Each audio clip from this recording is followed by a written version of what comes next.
Perempuan dia punya setia lain macam kalau bawa kereta. Nah, dia akan gunakan satu jalan tu daripada dia reti bawa sampai kiamat, dia akan guna jalan tu je. Dia takkan guna jalan lain. Ni perempuan kalau bawa kereta. Kita orang lelaki kalau bawa kereta ada jalan shortcut ke, ada jalan dalam ke, kita nak ikut. Perempuan nak nyatakan setia dia tu tadi, tak kiralah apa yang terjadi, ribut, taufan, tsunami, setia pada satu.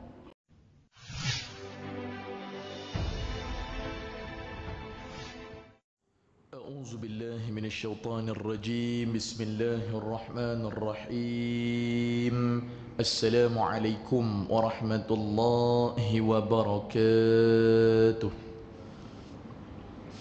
بسم الله الرحمن الرحيم الحمد لله رب العالمين والصلاة والسلام على أشرف الأنبياء والمرسلين وعلى آله وصحبه أجمعين قال رب اشرح لي صدري ويسر لي أمري واحلل عقدة من لساني يفقه قولي قالوا سبحانك لا علم لنا إلا ما علمتنا إنك أنت العليم الحكيم اللهم صل على سيدنا محمد الفاتح لما أغلق والخاتم لما سبق ناصر الحق بالحق والهادي إلى صراطك المستقيم وعلى آله وصحبه حق قدره ومقداره العظيم أما بعد بسم الله الرحمن الرحيم الحمد لله.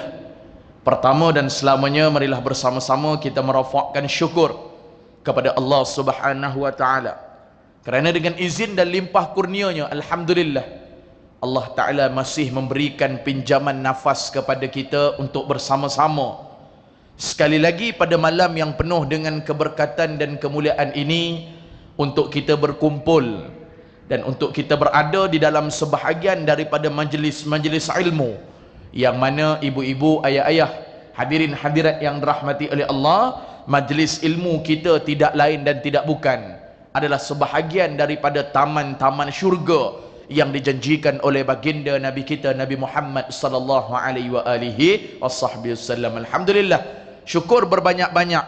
Allah Taala beri kepada kita nikmat terlalu banyak sehingga kata Nabi sallallahu alaihi wasallam, nikmat yang paling terbesar yang Allah Taala kurniakan kepada kita adalah nikmat Islam dan iman. Itu paling besar sekali.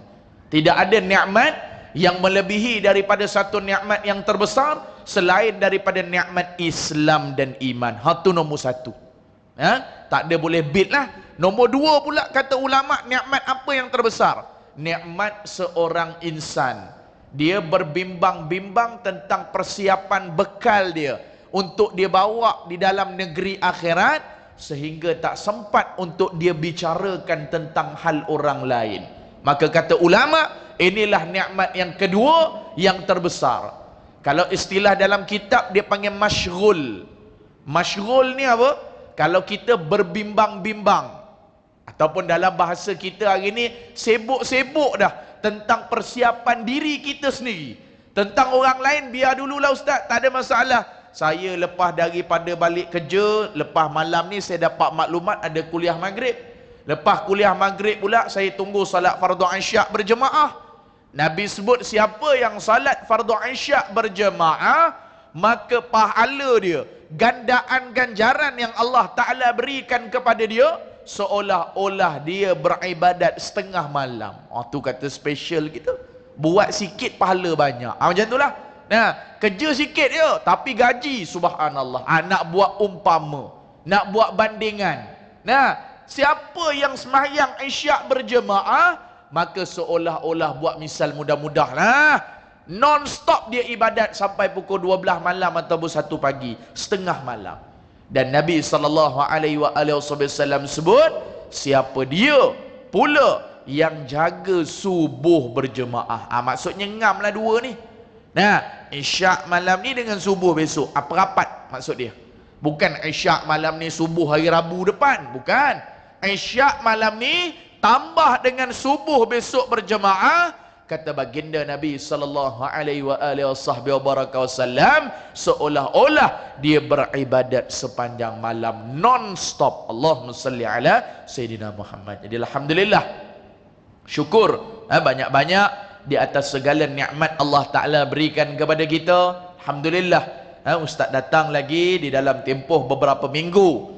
Kalau tak silap 2-3 minggu yang lalu kita berkesempatan untuk berjumpa dalam slot kuliah maghrib kita. Jadi alhamdulillah, sekali lagi Allah Ta'ala beri pinjaman nafas kepada kita untuk bersama-sama kita berukhuwah, kita bersilaturrahim. Mudah-mudahan Allah Ta'ala campakkan taufik dan hidayah kepada kita. Sekali lagi Ustaz ucapkan jutaan terima kasih berbanyak-banyak kepada Al-Fadil Tuan Imam kita sebentar tadi yang memimpin, mengetuai salat fardu maghrib. Mudah-mudahan Allah Ta'ala terima apa yang kita buat sebelum-sebelum dan akan datang selepas daripada ini. Sekali lagi Ustaz ucapkan jutaan terima kasih pengurusi, timbalan pengurusi yang tidak pernah putus asa dan jemu, sedaya upaya untuk mengimarahkan rumah Allah, sedaya upaya. Tak ada pernah kenal lelah, erti lelah dan penat. Teruskan apa yang boleh buat Ustaz. Allah Ta'ala bagi pinjaman kudrat pada saya, pinjaman minda akal saya yang sehat, kemudian pula rezeki kutipan dana kita ada Ustaz. Kita buatlah apa yang terbaik. Sebab itulah kata baginda Nabi sallallahu alaihi wasallam, al-kayyisu man dana nafsah wa amila lima ba'dal maut. Orang yang paling cerdik, dia siapkan bekal dia, amanah, takhta, jawatan, harta, usia, ilmu, semua ni dia persiapkan untuk diri dia, untuk dia bawa bertemu dengan Allah Jalla Jalaluhu di dalam negeri akhirat. Alhamdulillah, mudah-mudahan perkongsian kita pada malam yang mulia ini, ibu-ibu yang dirahmati oleh Allah, ayah-ayah sekalian, mendapat naungan daripada Allah Subhanahu wa Ta'ala. Baik, ibu-ibu, ayah-ayah yang dirahmati oleh Allah Subhanahu wa Ta'ala, kita ni dalam hidup kita ni kadang-kala tak pernah terlepas daripada melakukan kesilapan dan maksiat. Betul? Allah Ta'ala kata di dalam Al-Quran, wa khuliqal insanu dha'ifa. Aku jadikan manusia, aku jadikan sebagai seorang insan. Bila sebut insan ni, asal perkataannya lemah lah insan. Asal perkataannya nisyan tu maksudnya lemah. Memang kita lemah. Segenap sudut kita ni tadi mengharapkan orang lain. Betul ke tidak? Hidup kita, dosa dok kata lah Ustaz, saya duit banyak, saya tak berhajat pada orang. Penipu. Betul? Siapa yang mula-mula memandikan ibu-ibu waktu ibu-ibu ataupun ayah-ayah lahir? Siapa dia? Diri sendiri ke orang lain? Orang lain. Tak kisahlah orang lain tu mak kita ke, ayah kita ke. Kalau orang sekarang ada orang gaji ke, maid ke, atuk ke, tak kisahlah. Pokok pangkalnya diri kita mandi diri kita sendiri ke orang lain mandikan kita? Orang lain. Siapa yang mula-mula menyuapkan makanan di dalam mulut kita? Kita sendiri ke orang lain? Tak kisahlah orang lain tu mak kita ke ayah kita sendiri, orang lain juga. Siapa yang mula-mulakan memberikan ilmu pada kita? Kita tahu sendiri ke orang ajar kita? Mak ayah kita ke, cikgu kita ke, ustazah kita ke, jiran kita ke, sahabat kita ke? Pokok pangkal orang lain tak? Orang lain Ustaz. Siapa yang mula-mula, Allahumma salli ala Sayyidina Muhammad, memakaikan pakaian pada kita? Siapa dia? Kan? Umur kita 1.5 tahun, 2 tahun tak? Biasalah budak-budak, baby, anak Ustaz lah. 1.5 tahun, 2 tahun. Betul? Kan? Mana boleh pakai sendiri, tak kerti. Buka boleh, pakai tak boleh. Kan? Suruh buka pampers tu laju je buka pampers. Kan? Tapi nak suruh pakaikan pampers, nak suruh pakaikan seluar, dia pakai sendiri ke ataupun orang lain pakaikan dia? Dia tu maksudnya kita lah waktu kecil. Pokok pangkal orang lain juga. Maka apa yang berhak untuk kita sombong di atas muka bumi Allah Subhanahu wa Ta'ala? Sebab tu ulama kata, dalam hidup kita kadang-kala kita jatuh berbuat maksiat. Batu ulama Nabi sebut dalam hadis Tirmizi, Ulama qiyaskan kepada kita, ulama bawakan kepada kita, ulama sampaikan kepada kita dengan lebih detail. Dalam hidup kita jangan lupa 4 mim ataupun 4 M. M ataupun mim ni duduk dekat belakang, bukan duduk depan. Macam kita contoh makan, oh M depan. Memelihara, oh M depan. Nah, apa lagi? Allahumma salli ala Sayyidina Muhammad. Nah, menuju M depan. Bukan. Dia M ni dekat belakang. Ataupun mim ni dekat belakang. Pertama sekali kata Nabi SAW, untuk kita elakkan daripada terjerumus melakukan maksiat, pertama sekali lontarkan salam. Mim terakhir tu kan, Assalamualaikum. Nah, ni ulama kata ni, jangan lupa kita akhirkan ataupun mulakan hidup kita dengan memberikan salam. Ikutlah. Nak buat ucapan Allahumma salli ala Sayyidina Muhammad, sebut dulu Assalamualaikum. Biasa sesetengah penceramah kadang-kadang dia bercakap bobe sampai tengah baru dia bagi salam. Boleh, tapi tak afdal. Mula-mula kita berjumpa orang tu, Assalamualaikum. Macam itulah dua pihak yang kelahi, dua pihak yang berbalah. Jangan panggil nama. Ibu-ibu katalah ada buat mistik dengan adik-beradik ke, silap sikit ke, nak baik ni, jangan panggil nama. Nah, abang long, bila sampai, jangan. Nah, bila orang tengok, abang long tadi paling ke belakang tak mau layan kita. Orang akan judge kita. Orang akan tengok, itulah kau buat salah lagi dengan abang kau. Nampak? Nah, tapi bila kita niat nak berbaik, ulama kata apa? Assalamualaikum abang long. Nampak? Dia pun patah balik. Orang akan judge apa? Orang akan tengok apa? Ya Allah, orang bagi salam sunat, orang yang mendengar tadi tu wajib jawab. Apa benda tak jawab ni? Adik dia bagi salam, abang dia bagi salam, sepupu dia bagi salam pun tak jawab. Maka ini kata ulama, pertama sekali, jangan kita ini tadi buat sesuatu perkara ataupun kita katakan berjumpa dengan kenalan-kenalan kita untuk kita melontarkan salam. Pertama. Sehingga Nabi kata apa dalam kitab Syekh Fahmi Zamzam, almarhum Tuan Guru Syekh Fahmi Zamzam. Ini Tok Guru Ustaz, waktu Ustaz mengaji di Pondok Pasir Tumbuh, dia karangkan kitab 40 hadis akhir zaman tu. Dalam tu dia ada sebut antara manusia ataupun umat akhir zaman, dia akan bagi salam pada sama-sama dia kenal je. Contohlah, nah, kita dekat kedai makan ke, mula-mula orang nak ambil order tu, ni kita 3-4 orang ni, Assalamualaikum, bang nak order apa ni bang? Contoh. Sama ada orang ambil order ke, ataupun pelanggan, ataupun di mana sahaja. Nah, kita nampak orang ke, Assalamualaikum, lontarkan salam. Dan terlebih utama apabila kita nak buat ucapan, speech dipanggil. Nah, ni ada mesyuarat ke, ada gathering family ke, dekat tepi pantai ke, hotel ke, homestay banglo ke. Nah, nak jemput makan. Ni family ramai ni, satu banglo dekat 70 orang ada ni. Contoh. Nah, jangan, jom. Sebut dulu, Assalamualaikum. Kepada semua, jom sama-sama kita makan. Bagi salam dulu. Kerana itu kaedah yang diajarkan oleh ulama. Satu. Yang kedua, sebelum kita nak pergi topik kita. Nah, yang kedua kata dia dekat sini, apa dia? Adalah kita kata silaturrahim. Mim tu kan akhir, him tu silaturrahim. Bila kata silaturrahim ni, ibu-ibu yang dirahmati oleh Allah, kita kenal sesama kita. Betul? Makhluk dengan makhluk, maksudnya manusia dengan manusia. Maka siapa saja yang tak ada silaturrahim dengan Allah, sebab tu dia panggil solat. Asal perkataan silah. Silah ni maksudnya apa? Hubungan. Sad, lam, ta. Tu kan solat, sad, lam, alif, ta. Kan solat. Kita sebut solat. Asalnya apa? Silah. Silah ni apa? Hubungan kita dengan Allah Subhanahu wa ta'ala. Kalau kita tak ada hubungan dengan Allah Ta'ala, Subhanallah, kita tidak ada redha daripada Allah, bahkan jauh daripada syafaat Nabi kita, Nabi Muhammad sallallahu alaihi wasallam. Hari ini berapa ramai hari ini orang ambil mudah tentang berkenaan dengan semayang 5 waktu? Berapa ramai?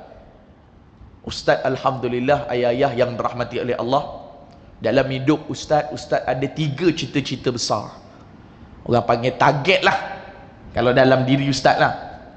Dia macam orang meniaga lah. Mungkin ayah-ayah kat sini ada meniaga ke, buka kedai makan ke, ikutlah, ada target, betul, dalam hidup kita kan. Kalau buka satu syarikat ke, satu perniagaan, okey, bulan pertama nak kejar sale macam mana kan, bulan kedua nak dapat untung macam mana, okey, bulan ketiga bla bla bla, sampai satu tahap kita hanya pantau saja orang yang kerja dengan kita ada target.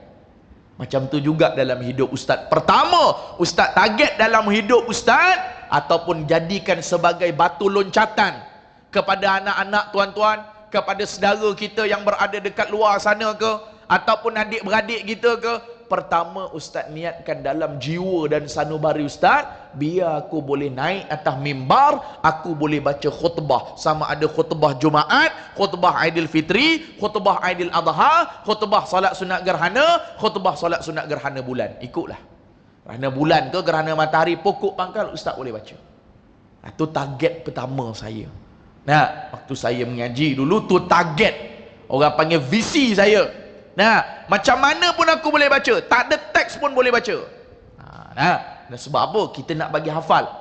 Tapi kalau kita naik khutbah Jumaat, apa benda yang disediakan oleh Jabatan Agama Islam Selangor, kita kena follow lah.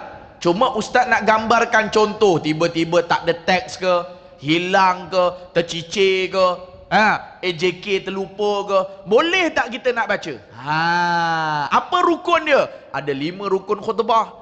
Pertama, alhamdulillah, puji bagi Allah. Kedua, selawat kepada Nabi Muhammad sallallahu alaihi wasallam. Ketiga, lafaz ittaqullah, mesti ada ittaqullah tu.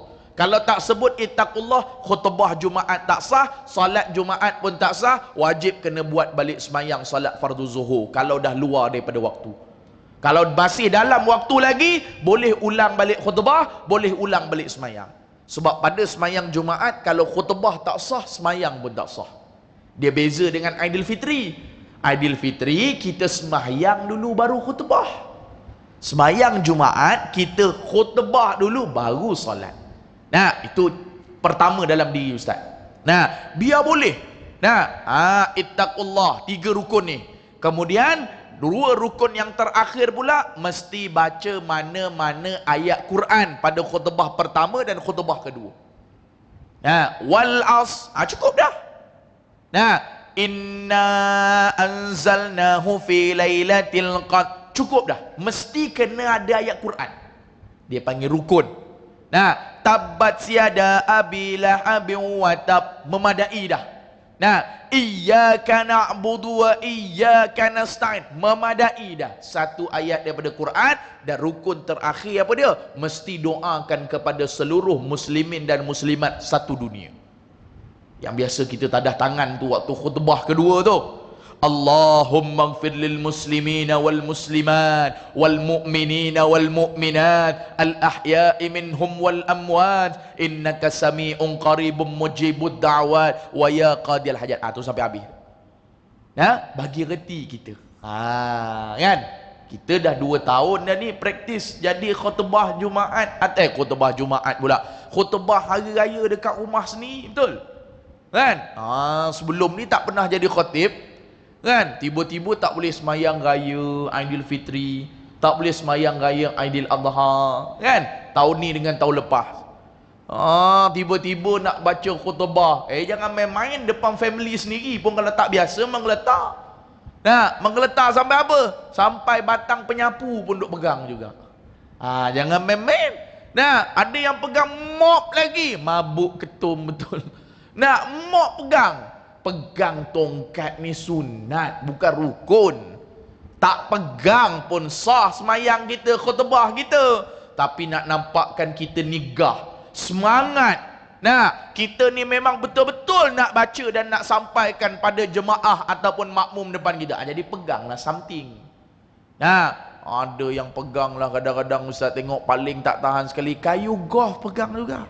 Nah, kayu golf terus. La haula wala quwata illa billahil aliyil azim. Nah, pelik-pelik sungguh. Nasib baik tak peluk tiang rumah tu. Nah, kalau ada tiang rumah lah. Nah, jadi nak gambarkan pada tuan-tuan biar boleh reti. Satu. Dan nombor dua, Ustaz target dalam hidup Ustaz, biar aku boleh jadi imam jenazah kepada arwah mak dan ayah aku sekiranya mak dan ayah aku pergi dahulu sebelum daripada aku. Mati tak tahu bila-bila, betul? Boleh jadi anak mati dulu, mak ayah hidup lagi, anak mati dulu. Berapa ramai? Nah, ramai je. Kan? Sepah-sepah kenalan kita. Kan? Yang paling tragis sekali apa? Allahumma salli ala sayyidina Muhammad semalam ke? Kedua hari lepas kan budak tu nak. Kesian. Allahumma salli ala sayyidina Muhammad meninggal dunia. Tak perasan di mana? Sepang ke? Turun daripada van tu. Nah, turun daripada van, driver tu tak perasan, lenyek budak perempuan tu, meninggal dunia di bandar apa? Bandar Salak Tinggi tak silap Ustaz. Nah, turun daripada sekolah nak masuk ke dalam, orang panggil macam tadika lah kot, ke pusat asuhan macam tu lah. Nah, budak tu pula pergi lalu depan van. Van tu pula tinted, kau-kau punya tinted. Yang bawa tu pula biasalah. Kan? Dia biasa atas jalan raya ni kalau tiba-tiba bagi signal kanan masuk kiri, dalam hati mesti perempuan. Betul lah. Kan? Kan? Kalau kata ni apa ni driver ni bawa terhuyung ayang pergi depan sikit, tengok perempuan ni mesti perempuan. Nah, perempuan dia punya setia lain macam kalau bawa kereta. Nah, dia akan gunakan satu jalan tu daripada dia reti bawa sampai kiamat, dia akan guna jalan tu je. Dia takkan guna jalan lain. Ni perempuan kalau bawa kereta. Kita orang lelaki kalau bawa kereta ada jalan shortcut ke, ada jalan dalam ke, kita nak ikut. Perempuan nak nyatakan setia dia tu tadi, tak kira lah apa yang terjadi, ribut, taufan, tsunami, setia pada satu. Tak mungkin juga. Dia akan ikut jalan tu saja. Segelintir lah, bukan semua. Nah, maka tak perasan budak tu tadi lalu sebelah tu. Lalu pula, lalu ke depan. Budak tu melintas ke depan. Nah, biasa kita ajar anak-anak kita biar van jalan dulu, ataupun motor ke kereta ke jalan dulu, ataupun nak lintas sangat dia lintas kot belakang. Tapi nak kata ajal, meninggal lenyek 2 kali.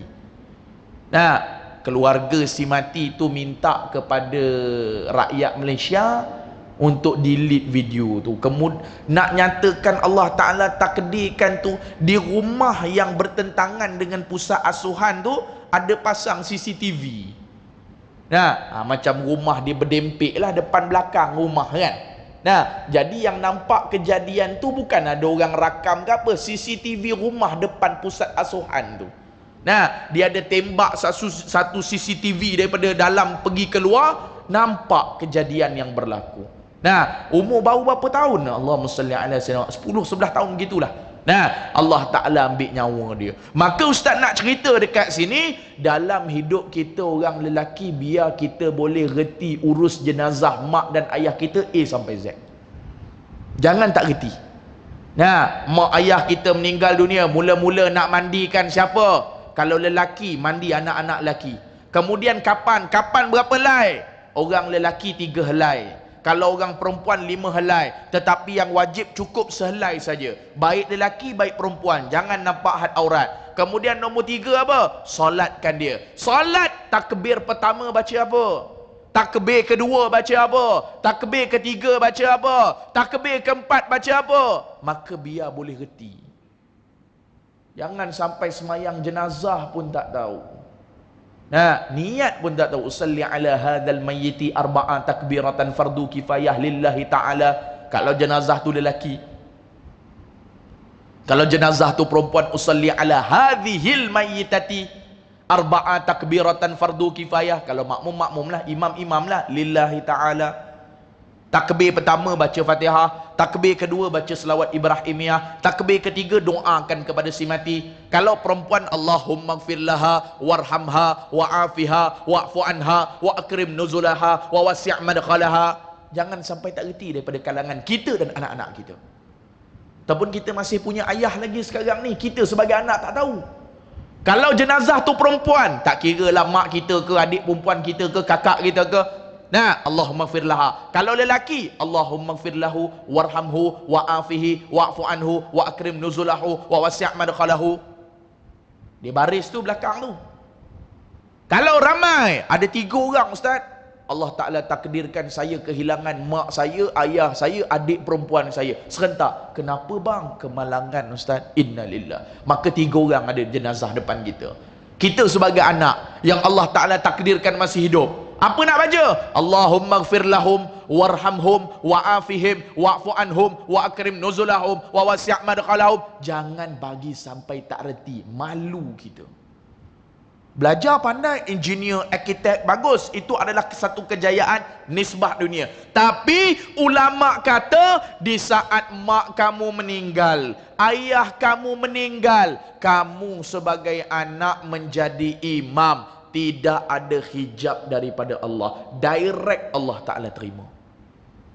Sebab tu kalau anak doakan kepada arwah ayah, ni jenazah duduk depan ni, lama 10 minit ke 15 minit ke 20 minit baca doa pun, makmum dekat belakang tak marah. Tak marah.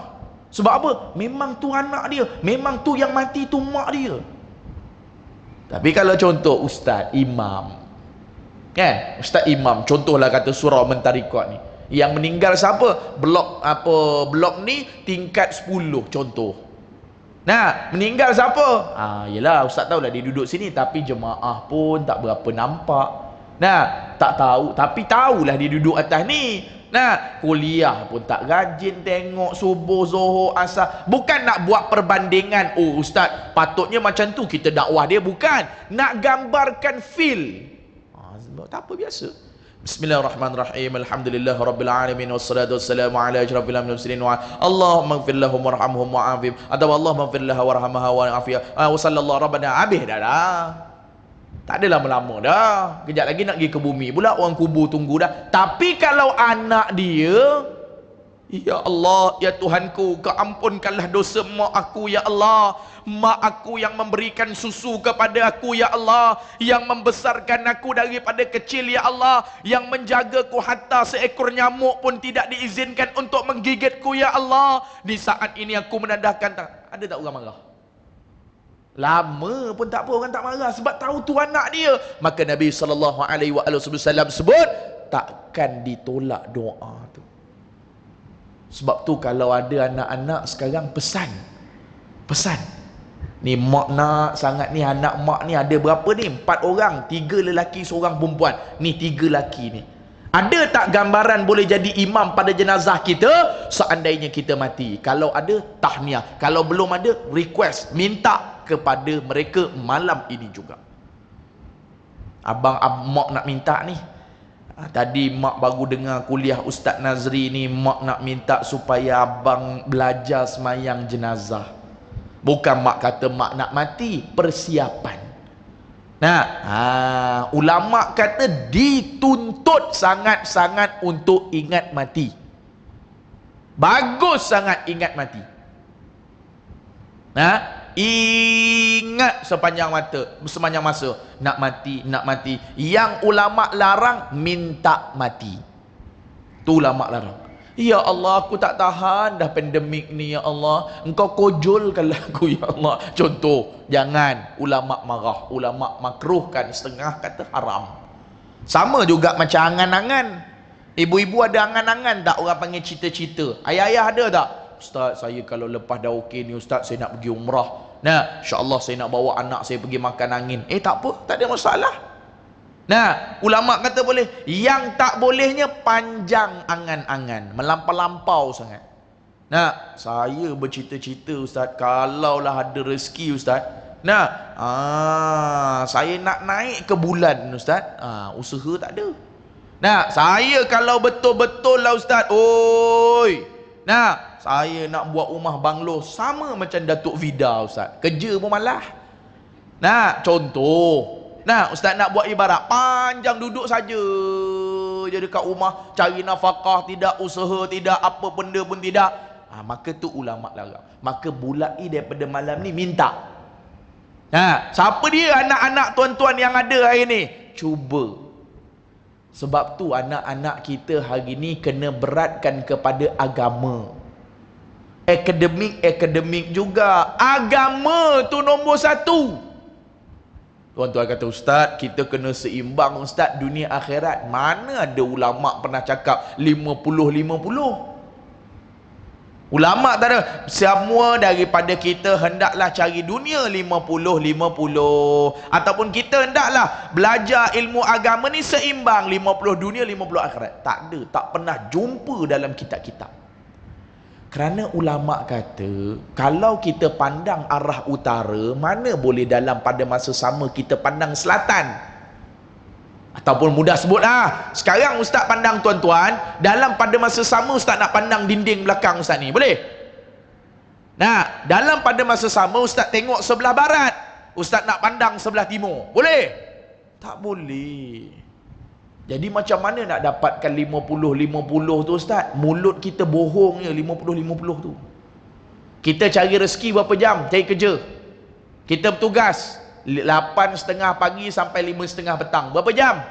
Buatlah mudah-mudah 9 jam kat situ, 10 jam kat situ. 10 jam juga tuan-tuan kena cari ilmu akhirat. Baru seimbang. Bahkan kata ulama' lebih lagi. Sebab tuan-tuan nak mati. Baru seimbang, baru fair, baru adil. Tuan-tuan kerja 8:30 pagi, balik 5:30 petang, lebih kurang 9 jam, 10 jam. 9 jam, 10 jam juga tuan-tuan kena belajar agama. Sebab tuan-tuan kata seimbang. Betul ke? 9 jam, 10 jam ni waktu kita mengaji di pondok tu, di madrasah tu, 8 kitab, 9 kitab satu hari. Tu baru piau punya tu. Ulama' kata tak perlu. Yang kamu duk sebut kata seimbang tu, ulama' bagi misal mudah je. Bainal maghrib wal isya. Datang kuliah agama maghrib dan isya. Celah tu. Inilah sekarang ni lah. Lebih kurang berapa minit? 40 minit lah. Lebih kurang. Tadi Ustaz tengok jam 7.35. Sekejap lagi 8.10 berhenti azan. Lepas tu sambung lah 15 minit ke. Nah 15 minit pun lama dah. 10 minit ke. Baru 40 minit. Ulama' kata 23 jam lagi kau pergilah buat kerja lain. Bainal maghrib wal isya. Tiap-tiap hari di antara maghrib dengan isya ni, datanglah belajar ilmu, terutama ilmu fardu ain berkenaan salat, berkenaan taharah, berkenaan suci, berkenaan wuduk, berkenaan hati, bahkan berkenaan dengan salat jenazah. Sebab tu tuan-tuan yang dirahmati oleh Allah SWT, jangan pandang ringan.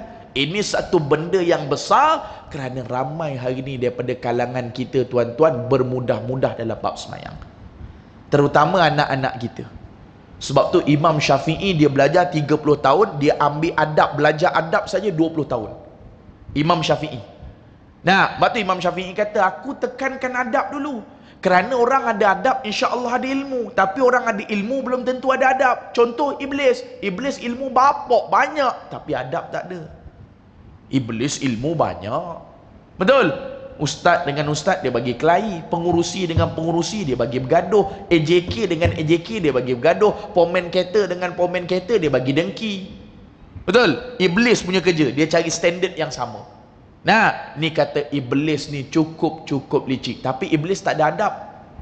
Nah, berapa kali Allah Ta'ala kata perintah untuk sujud kepada Nabi Adam atas jalan penghormatan, bukan atas jalan ta'abbud, bukan atas jalan ketuhanan. Iblis laknatullah tetap berkeras, tak mau sujud. Akhirnya Allah Ta'ala laknat dia. Saya kuliah minggu lepas hari Selasa di Surau An-Nur, Cempaka, Ampang. Ada seorang cikgu ni ataupun ustaz lah, nama dia Ustaz Azwar. Dia mengajar di sebuah sekolah di Ampang. Dia kata, Ustaz, betul Ustaz kata, hari ni mak ayah hari ni semata-mata kebanyakannya pentingkan akademik. Asal dapat bangga. Nah, anak kurang hajar ke, anak apa ke, tu nombor 2 Ustaz. Betul Ustaz kata, hari ni anak-anak kita di sekolah, terutama yang jauh daripada majlis-majlis ilmu, memang minta maaf cakap Ustaz, tak ada adab. Nah, sampaikan Ustaz, kita kan sekarang dalam musim PKP ni. Jadi Kementerian Pendidikan kita tak ada masalah. Maksudnya bagi izin nak datang pakai pakaian apa pun tak apa. Walaupun bukan pakaian uniform. Betul? Kadang-kadang mungkin baju tu dah lama. Kalau kata tak nak pakai pakaian kasut, tak apa, pakai pakaian yang sopan. Rambut pun tak ada masalah panjang. Nah, tapi biar kemas. Okeylah Ustaz, kami sebagai guru terimalah. Tapi yang kami tak tahan Ustaz, budak-budak perempuan datang masuk dalam sekolah tanpa rasa segan silu, pakai Q-tag dekat kuku. Okeylah, Q-tag tu satu hal lah Ustaz. Tiba waktu zuhur, saya suruh budak perempuan ni semayang. Hari-hari dia punya jawapan, cikgu, Ustaz, period. Hari-hari. Jadi sampai satu masa, Ustaz, saya geram lah. Nah, saya arahkan orang kanan saya, ustazah ni. Nah, awak tolong pergi cek pelajar tu. Betul ke period? Daripada minggu lepas lagi saya suruh sampai ke sekarang dah 2 minggu dah. Biasa orang perempuan datang period standard 6 atau 7 hari. Ini dalam mazhab kita. Nah, standard orang perempuan 6 atau 7 hari je dia period. Paling lama 15 hari 15 malam. Itu paling lama. Tak ada period 16 hari, tak ada. Itu dia panggil darah fasad, darah kotor. Dia panggil istihadah nama dia. Bukan period. Dia wajib kena pergi mandi wajib, sempal farash dia pakai pad, walaupun keluar darah, dia tetap kena solat kerana itu darah fasad. Lebih 15 hari, maksudnya masuk 16, 17, 18, keluar darah, itu bukan darah period. Saya suruh ustazah ni pergi. Nak cek dia tak bagi. Nak cek dia tak bagi. Saya dah rasa dah dia ni mungkin tipu ni sebelum ni. Nah, dia balik bagi tahu mak ayah dia. Nah, istilah kita lah, abah, cikgu tadi sampai nak cek kemaluan adik. Nah, adik dah cakap dah adik period, contohlah, lebih kurang macam tu lah. Nah, dia nak cek juga. Mak ayah ni tadi, tengok punya jahilnya. Nah, pergi report polis. Katakan cikgu ni tadi mencabuli hak peribadi anak dia.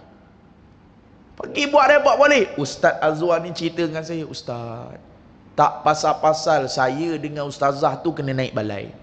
Tak apalah, kami bagilah keterangan, kami suruh semayang. Tapi dah berhari-hari, berminggu-minggu jawapannya period. Orang rumah saya pun period juga Ustaz. Tak ada lama bermenor macam dia.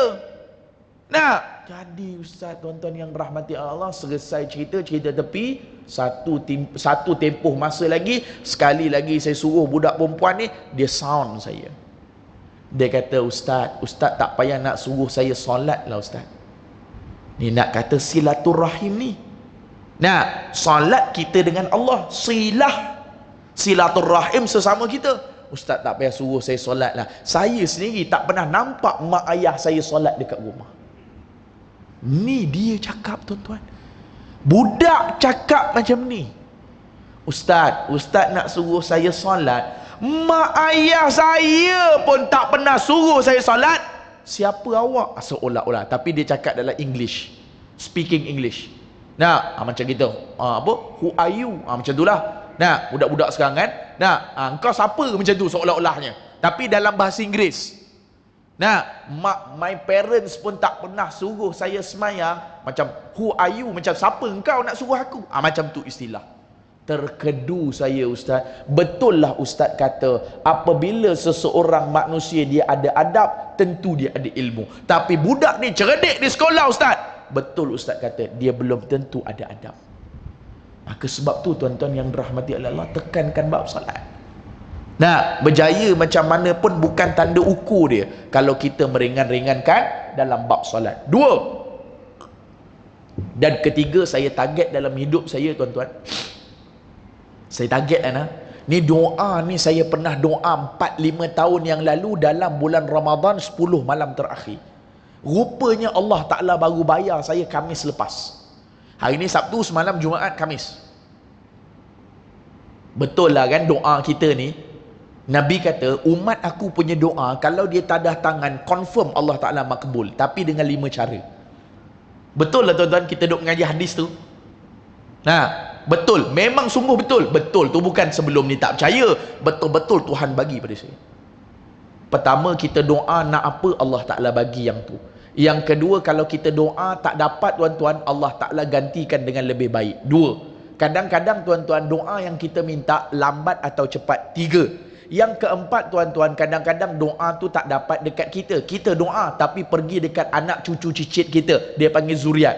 Yang kelima, ibu-ibu yang dirahmati oleh Allah, boleh jadi doa tu Allah Ta'ala tak balas atas dunia, tapi Allah Ta'ala gantikan dalam bentuk pahala di negeri akhirat. Saya nak cerita nombor tiga ni, cepat dengan lambat ni. Saya niat dalam hidup saya dua tadi. Pertama, boleh jadi khatib Jumaat. Kedua, boleh pimpin jenazah solat dalam mak saya, ayah saya. Kalau kata meninggal, Alhamdulillah mak ayah saya masih sihat. Ini saya niat. Dan Allah Ta'ala pun dah kabulkan. Baru ni makcik saya kanser payudara, A sampai Z saya seorang urus. Kecuali dia punya mandi saja, sebab dia perempuan. Daripada kapannya, daripada imam solat jenazahnya, daripada talqinnya, daripada usungnya, sampai masuk dalam van jenazah, A sampai Z saya seorang pimpin. Maksudnya saya pimpin, saya lead, yang belakang follow saya. Allah Ta'ala bagi kekuatan. Segala doa yang saya mengaji, Alhamdulillah, ingat dalam akal fikiran saya muntahkan waktu tu. Alhamdulillah. Nombor tiga, saya niat apa? Ya Allah, sekiranya Engkau bagi kekuatan pada aku, ya Allah, aku nak masuk dalam penjara. Masuk penjara tu bukan jadi banduan, jangan salah faham. Masuk dalam penjara, aku nak dakwah banduan ni, ya Allah. Dan boleh jadi mereka lebih mulia berbanding aku, ya Allah. Saya niat tuan-tuan, Allah Ta'ala kabulkan saya. Hari ni Sabtu, semalam Jumaat, Khamis. Alhamdulillah, dalam sejarah hidup saya, first time saya masuk dalam penjara Kajang, tuan-tuan yang dirahmati oleh Allah SWT. Saya tengok real depan mata saya.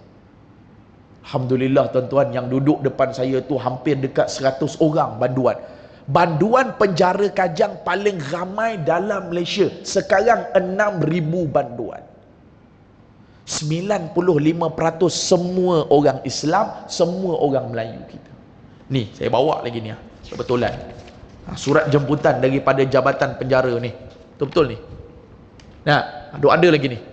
11 November 2021. Daripada 9.30 pagi sampai 11 pagi. Ni pengarah dia, Muhammad Andri ni. Nah, Allah Ta'ala bagikan saya tuan-tuan. Betul-betul real. Saya nak masuk dalam penjara tu tuan-tuan. Subhanallah. Minta maaf cakap nak orang panggil apa? Meremang bulu roma. 4 pintu nak masuk sampai ke dalam. Yang jaga tuan-tuan, muka sebengis-bengisnya. Nah, cuma kita boleh tengok mata sebab pakai face mask. Sebelum ni tak pakai face mask. Ya Allah, garang. Tengok gaya. Assalamualaikum tuan. Assalamualaikum Ustaz. 4 pintu tu. 4 pintu nak masuk. Dia ada cakap lah dia punya bahasa dia. Ustaz pun tak faham lah. Kita pun tak dapat ikut. Tapi yang faham, Assalamualaikum tuan, Assalamualaikum Ustaz. Saya, apa benda kah dia sebut nombor dia lah, Ustaz pun tak tahu.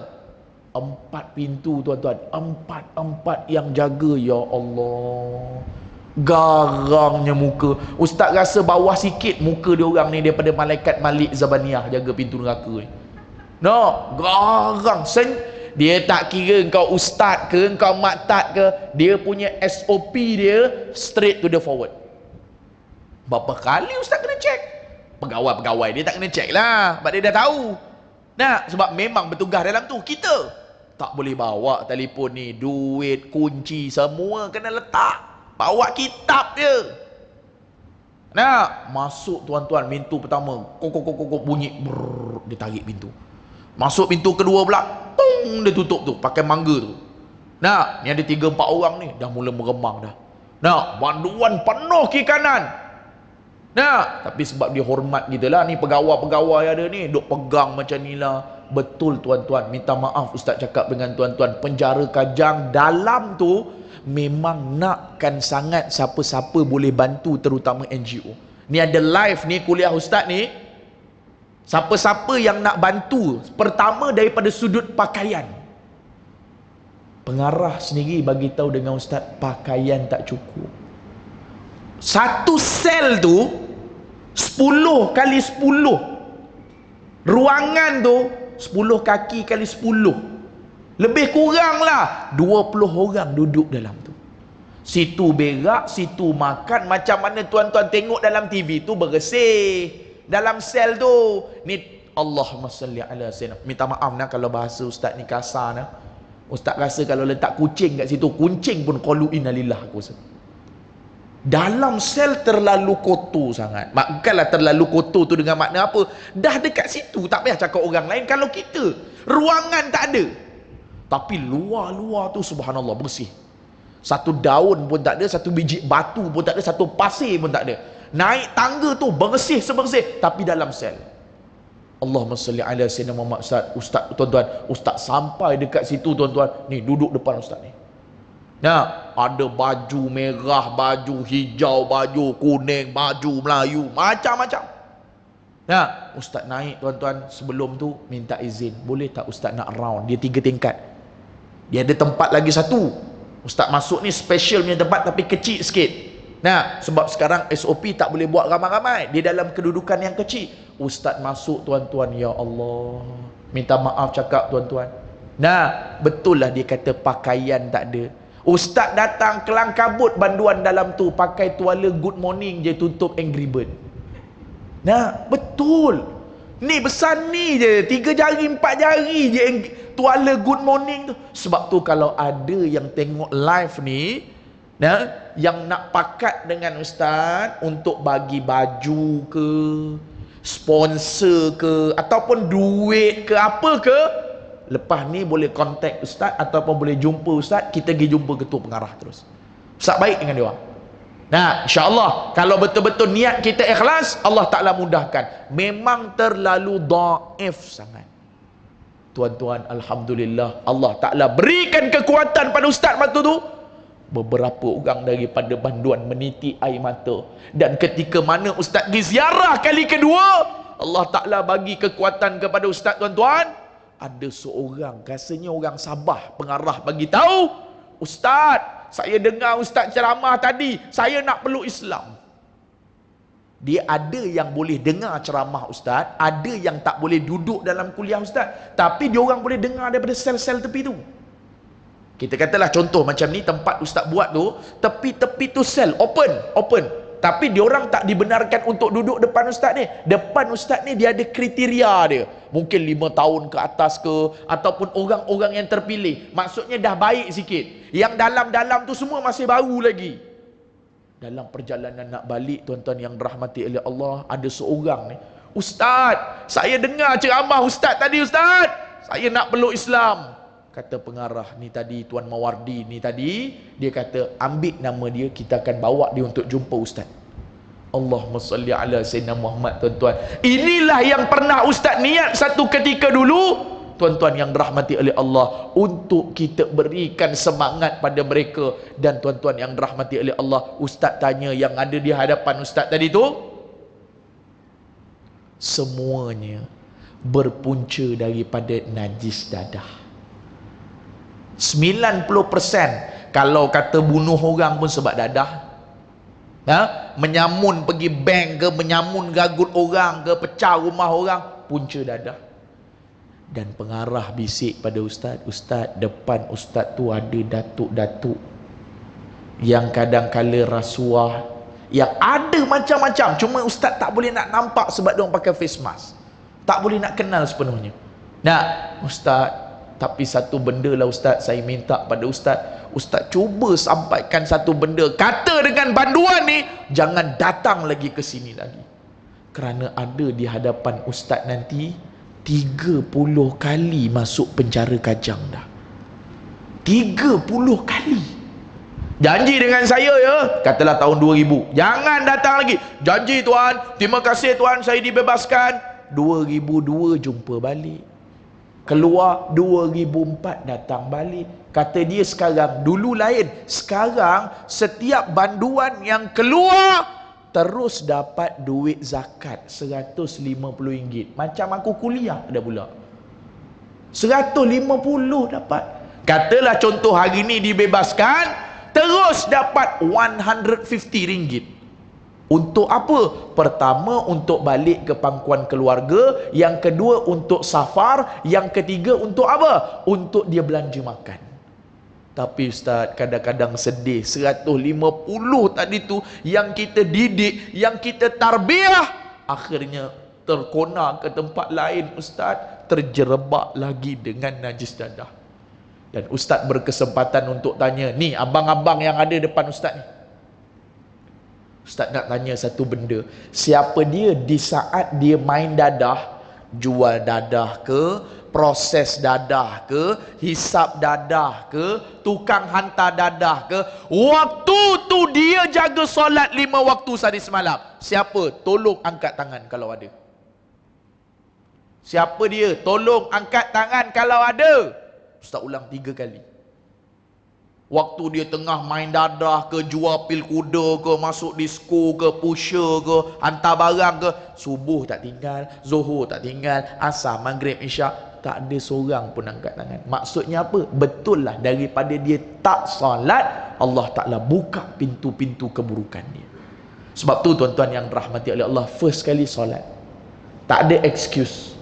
Nah, dalam bab solat ni tuan-tuan, dia satu-satu syariat yang tak ada kena-mengena dengan Jibril.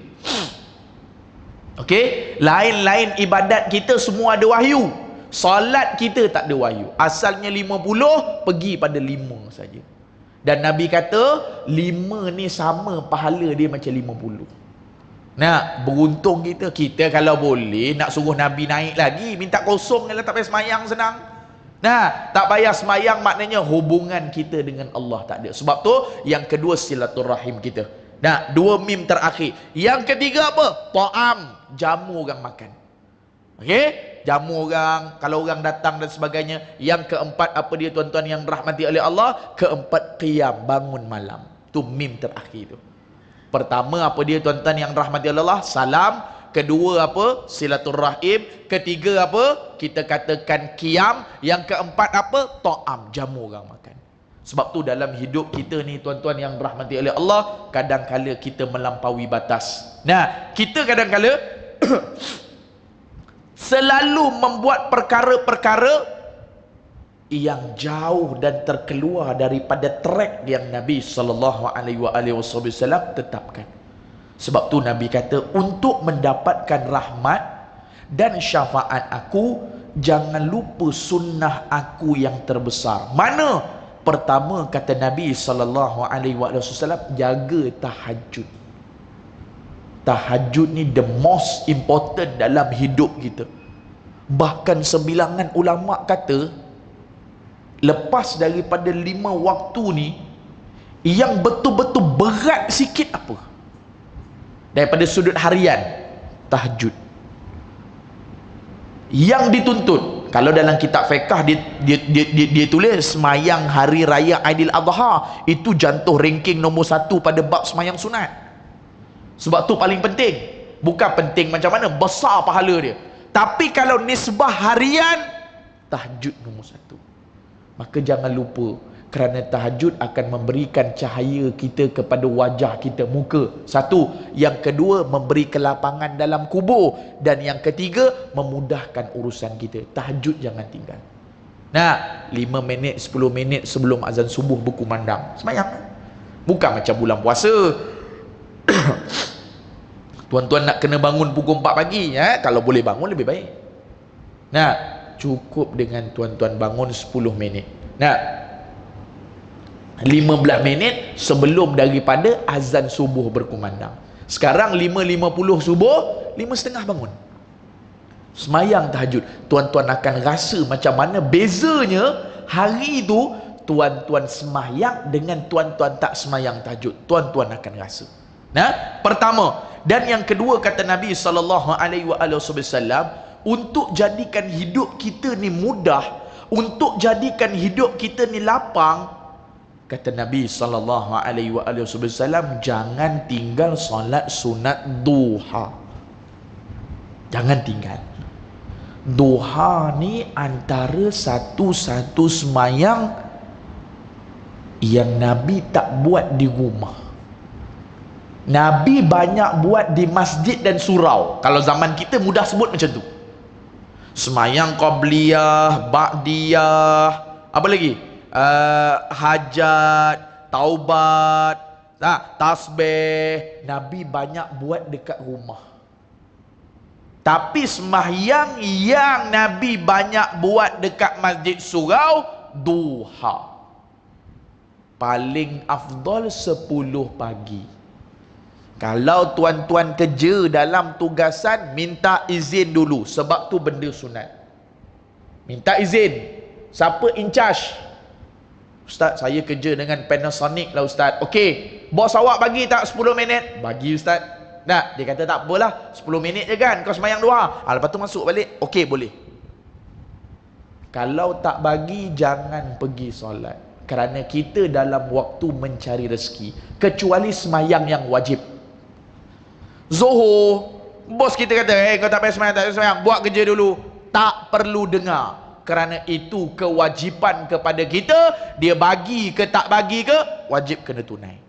Adapun duha, kalau Sabtu Ahad kita cuti lain cerita. Ni dalam waktu kerja. Baguslah kau sembahyang duha. Kurang-kurang company kita ni makin berkat. Tu bos yang cerdik lah tu. Nah, baguslah aku sendiri tak sembahyang duha. Nah, aku tengok kau sembahyang duha, Allah, mudah-mudahan aku boleh tumpang berkat kau. Bagus. Cuma ustaz nak pesan, jangan melampau-lampau. Semayang duha 10 minit, main WhatsApp 1 jam setengah. Nah, tu jangan buat pasal. Itu yang memburukkan nama kita. Nah, 2. Dan yang terakhir kata dia pada malam yang mulia ini, tuan-tuan yang rahmati oleh Allah, waktu pun dah 8.30 dah tuan-tuan. Nah, kata dia dekat sini, tuan-tuan yang rahmati oleh Allah Subhanahu Wa Taala, jangan lupa kita untuk menjaga wuduk setiap hari. Kalau yang ada tulis tu, tulis sikit. Terutama dalam musim PKP ni. Nah, waktu yang ada live ni, yang tengah buat rakaman daripada majlis online ilmu, Ustaz seru kepada pemimpin-pemimpin, sebutkan 2 benda akhir ucapan kalian. Akhir kalian buat sidang media MKN ke, sidang media KKM ke, Ustaz minta sebagai rakyat biasa. Ni bukan nasihat ni, nasihat tak layak. Nak minta, sebab korang kan jaga rakyat. Ustaz minta 2 benda. Pertama, lebih kurang dalam 5-6 saat tu masukkan umat Islam tolong jaga solat 5 waktu, tolong jaga wuduk. Dah cukup. Kerana cakapan orang besar ni, tuan-tuan yang dirahmati oleh Allah, membawa pengertian yang besar kepada masyarakat. Nabi ajar dah.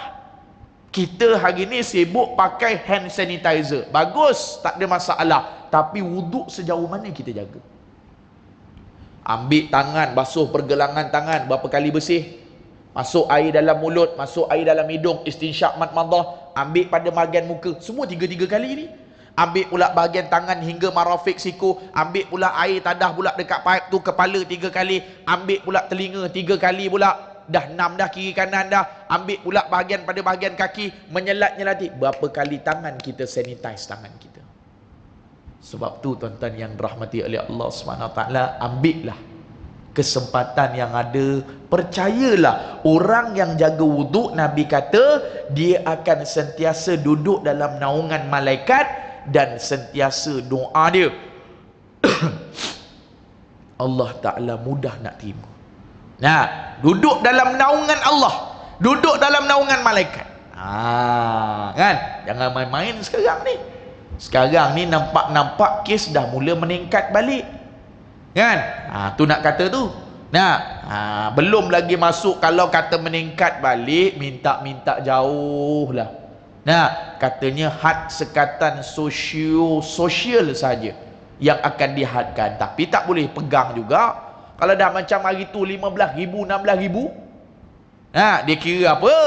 Rentah negeri ke, orang niaga ke, masjid surau lah biasanya jadi mangsa nombor 1 dulu.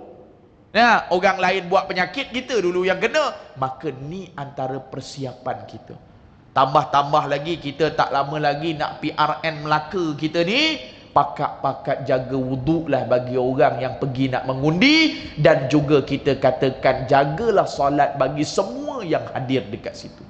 Kerana solat ni sajalah. Macam banduan tadi, tak ada seorang pun jaga solat. Ustaz kata dalam sel semayang tak? Tengoklah Ustaz. Ada tak kita sebagai orang yang jaga? Oi, dah pukul 2 petang dah ni, dah masuk waktu zuhur. Tak ada. Bahagian penjaga tu. Nah, dia tak tahu jam pukul berapa, dia tak tahu. Nah, tahu makan je. Makan jangan main-main 5 kali sehari. Kalah ustaz. Nah, 5 kali sehari makan. Pagi, tengah hari, petang pukul 3, lepas tu pula pukul 6 ada lagi. 5 kali ibu-ibu yang dirahmati oleh Allah. Nah, tu kata murahnya rezeki kita. Tapi jangan sampai bab solat, jangan sampai bab wuduk, kita ambil ringan dalam hidup kita. Nah, tambah-tambah kita akhir zaman ni. Jangan main-main hidup kita sekarang ni. Allah Ta'ala sedang uji kita ni. Ulama kata dah, antara benda yang akan terjadi sekiranya 1 Muharram jatuh pada hari Selasa, 4 benda besar akan berlaku. Ni dalam kitab Tajul Muluk dia panggil. Kan kita tahun ni 1 Muharram jatuh hari apa? Ingat tak? Hari Selasa. Ni kajian ahli ulama, bukan hadis. Dia panggil ahli falak. Ahli falak ni dia pakar dalam bidang ramalan. Macam kita tengok petang ni ramalan hujan, kaji cuaca kata hujan. Boleh tak kita nak cakap, ramalan kaji cuaca ni syirik lah. Nah, mana-mandai je kata hujan. Bukan. Itu ramalan kajian ilmu dia. Samalah macam ulama ni, nama dia ahli falak. Nah, ahli falak antaranya yang tentukan kiblat kita ni. Siapa yang kata kiblat kita betul-betul menghadap Kaabah? Siapa? Ni ibu-ibu semayang ni. Betul ke menghadap Kaabah ni? Yakin ke? 100%? Tak. Yakin betul-betul kita dalam Masjidil Haram, nampak Kaabah, itu yakin kiblat kita. Maka kita punya ni zon saja. 80% betul, 20% mungkin salah. Dalam kita punya pengajian, syarat sah kita nak semayang memadai zon kiblat, memadai. Kalau tarik tali daripada mentarikot ni betul-betul sampai ke Kaabah, kita sebelah mana? Rukun mana kita? Dia ada 4 kan? Kaabah petak kan? Rukun Yamani, rukun Iraqi, rukun Syami, satu lagi apa? Hajarul Aswad. Hajarul Aswad tu belah kita. Kalau tarik ni, tali ni betul ke? Tak tahulah ustaz. Boleh jadi ya, boleh jadi tak. Habis siapa yang tetapkan ni? Ahli falak lah. Nah, ahli falak yang tentukan berdasarkan ilmu kiraan dia macam mana. Okey ni, ahli falak Jabatan Agama Islam kita Selangor lah. Nah, dia orang ada pakar-pakar dia orang dalam tu, dia orang turun, okey macam ni. Ahli falak kata apa? 1 Muharram jika jatuh, orang-orang besar banyak mati. Kita tengok dah ulama berapa banyak mati. Ni kita berbaki 7 bulan lagi nak sampai Zulhijjah. Nah, Januari kita, Februari kita ni, kita ada 7 bulan lagi dalam kalender Islam. Tak tahu siapa mati lagi. Orang-orang besar banyak mati sekiranya 1 Muharram jatuh pada hari Selasa. Ini bukan hadis, ini hanya anggaran daripada para alim ulama. Nombor 2 kata dia apa tuan-tuan yang rahmati oleh Allah? Kemarau panjang akan berlaku. Kita tunggulah bulan 1 ni. Nampak-nampak macam bulan 11, bulan 12 ni tengah banjir Pantai Timur. Wallahualam. Mudah-mudahan tidaklah. 3, dia kata barang dagangan akan dimonopoli oleh satu pihak. Tuan-tuan nanti cari minyak masak, payah nak jumpa. Padahal ada orang simpan, satu pihak tu kontrol. Tuan-tuan nak cari susu, payahnya nak cari susu, satu pihak tu akan kontrol. Dan yang keempat, disebabkan barang dagangan tu dimonopoli, harga dagangan dan jualan akan mahal semahal-mahalnya. Ni nombor 4 ni. Ustaz nak tanya, RM50 sekarang kecil ke besar? 50. Nah, pergi Maiden tengok 50 boleh beli apa? Kecil. Tapi tu ulama kata, bila tabung lalu tiba-tiba RM50 tu jadi besar pula dah. Kan? Nak sedekah tu rasa berat dia. Waktu nak beli tu rasa kecil, nak sedekah rasa banyak pula 50 tu. Inilah dikatakan oleh ulama, hati-hati kepada kita. Jangan sampai sayang harta melampau sangat. Ulama kata dah barang dagangan jadi mahal. Betul? Terbukti dah. Dalil dia mana? Siakap 1,800. Betul? Nah, bukti dah. Betul ke tidak tu? Betul lah. Jadi tuan-tuan yang 1,800 aku dengar pun taubat nasuha tu. Nah, siakap 1,800. Subhanallah. Kalau orang nak belanja ustaz pun tak payahlah, pergi simpanlah. Berlambak lagi orang tak boleh nak makan lagi. Nah, kita pergilah makan kedai tom yam bau RM40, RM45. Nah, 1,800. Ya Allah. Nak cakap dengan tuan-tuan, betul tak ada apa yang ulama ahli falak ni sebut? Betul dah. Maka kita berada pada akhir zaman, genggam sungguh-sungguh. Di saat Allah Ta'ala bagi kesempatan boleh mai kuliah ni, datang. Nah, panggil orang-orang kita lagi ni.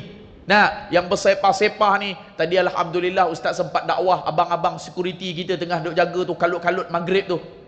Nah, tengah duk lori lah. Ustaz kata depan tu, subhanallah, macam cokit dah aku tengok depan tu dah. Nah, orang jual sesak, subhanallah. Tak apalah, punca rezeki dia. Ustaz pun nak masuk. Bang, jom kita solat dulu bang. Tak apa Ustaz, jalan dulu. Nah, jalan-jalan tak nampak pun sampai sekarang mata hidungnya. Nah, mungkin dia semayang tempat lain. Kita baik sangka macam itulah. Maka dakwah, tuan-tuan. Nah, cuba. Nah, jiran kita macam mana tuan-tuan yang rahmati oleh Allah. Nah, abang-abang security tu, pakat-pakat kita bantu.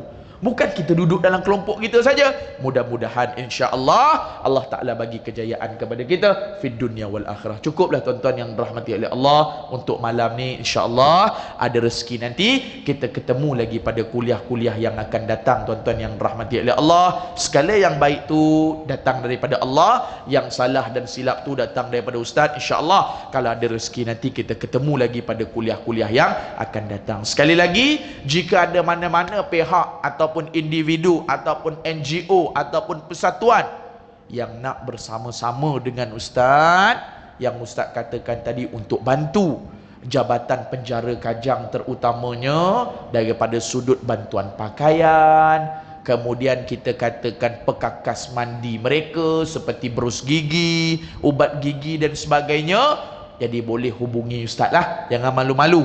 Nah, boleh tengok di Facebook ke, boleh komen ke dan sebagainya ke. InsyaAllah kita berganding bahu, kita pakat-pakat bantu. Nah, kita tak tahu, kadang-kala ada orang lebih mulia daripada kita. Kita tengok dalam tu kita je lebih baik, tapi kita tak tahu ada yang depan ustaz tu hanya tunggu tarikh mati saja ustaz. Dia panggil BA. BA ni banduan akhir. Nah, ustaz, dia orang tahu pengarah cuit saya. Ustaz, kadang-kala dia orang lebih mulia daripada saya, daripada kita semua ustaz. Dia tahu tarikh mati dia, anggaran lah, kan? Bukan dia tahu ajal dia. Nak kata dia tahu dah minggu depan dia kena gantung. Sepanjang saya jadi pengarah ni ustaz, semua boleh mengucap. Dia orang Islam, setiap hari subuh, setiap hari Jumaat, lepas subuh dia akan gantung. Dia takkan buat hari Khamis, hari Rabu, takkan. Nah, ni memang dah termaktub dalam undang-undang. Muslim setiap hari Jumaat after you solat fardu subuh. Ustaz, semua, boleh kata semua ustaz.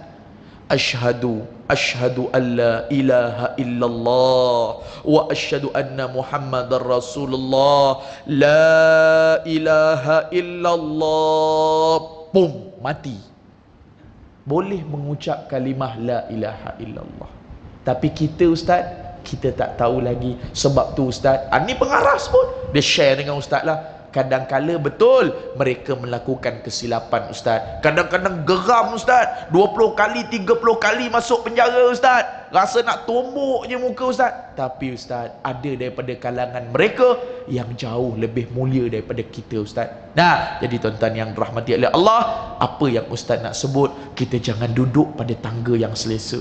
Nah, anak-anak kita hari ni auratnya, nah, sekeliling kita, manusia kita hari ni berapa banyak yang mudah-mudah tentang salat. Jangan tunggu Allah Ta'ala hilang sabar. Kalau hilang sabar, dibimbangi, kita cerita banyak tak ada, tak pernah-pernah gunung berapi meletup, Allah Ta'ala boleh bagi. Tak pernah-pernah kita gempa bumi berat-berat sampai runtuh bangunan-bangunan. Last kalau rasa ustaz, zaman kita Highland Tower je. Tak ada lagi yang berat-berat Allah Ta'ala uji ni. Jadi jangan sampai kita menguji Allah Ta'ala di luar keterbatasannya. Nah, maka secepat kita bertaubat, mudah-mudahan Allah Ta'ala menerima segala keampunan kita, dan Allah Ta'ala menerima segala kekurangan kita, serta Allah Ta'ala terima taubat kita. Jadi yang baik itu datang daripada Allah, yang salah dan silap itu datang daripada Ustaz. InsyaAllah ada rezeki, nanti kita ketemu lagi pada kuliah-kuliah yang akan datang. Yang baik itu datang daripada Allah, yang salah silap itu datang daripada Ustaz sendiri. Bismillahirrahmanirrahim. Alhamdulillahirrabbilalamin. Wassalatu wassalamu ala asyrafil mursalin wa ala alihi wa sahbihi ajma'in. Allahumma zidna wa la tanqusna, wa akrimna wa la tuhinna, wa a'tina wa la tahrimna, wa asirna wa la tusra alaina, wardina wardu anna ya maulana. Da'wahum fiha subhanakallahumma wa tahiyyatuhum fiha salam, wa akhiru da'wahum alhamdulillahi rabbil alamin. Assalamualaikum warahmatullahi wabarakatuh.